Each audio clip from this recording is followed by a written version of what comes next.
Hello mga kabeshi, mga kaguro!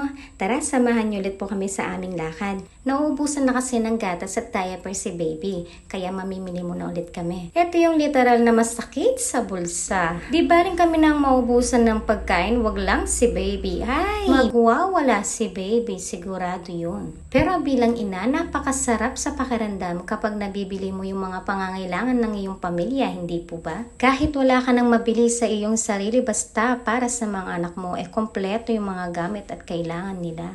At yun ang kaligayahan ng mga inang katulad ko. Eto't nag-hello sa inyo mga beshi, mga kaguro, ang napakabait kong baby. Hello baby Zian!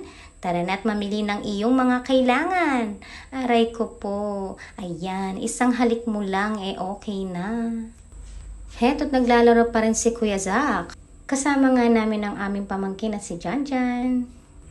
Tapos na nga kaming namili at biglang nagyaya si Daddy na kumain dito sa Bubusok San Matias. Ito nga pala yung mga paborito namin kinakain dito. Pagdating ay umorder na agad kami kasi alam na namin kung ano ang orderin namin. Heto't nagsisimula ng maglikot ang aming baby Zian. Good luck, Daddy and Janjan. Kayo magbabantay sa kanya. Kakain muna ako. Isinerve na agad yung soup na paboritong ni Kuya Zach. Nakakadalawa ata siya o tatlong ganito. Ininom na agad namin kasi masarap to kapag mainit-init. Sinubukan nga ni Daddy at Janjan na yupo si Baby Zian sa kanyang upuan. Pero alam kong iiyak lang to at ayaw niyang nakaupo dito. Siguradong iiyak siya. Heto na nga bang aking sinasabi, nagwala na ang aming baby. Huwag na kasing ipilit kung ayaw ng tao. Charis. Heto ako at sarap na sarap sa aking iniinom na sabaw. Bahala kayo dyan.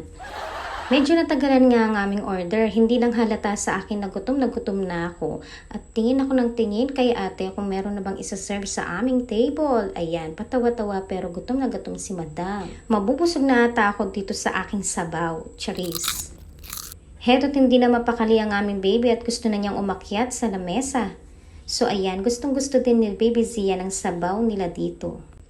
Sa wakas at nandito na ang aming order at makakain na kami. Ito nga pala yung aming in-order.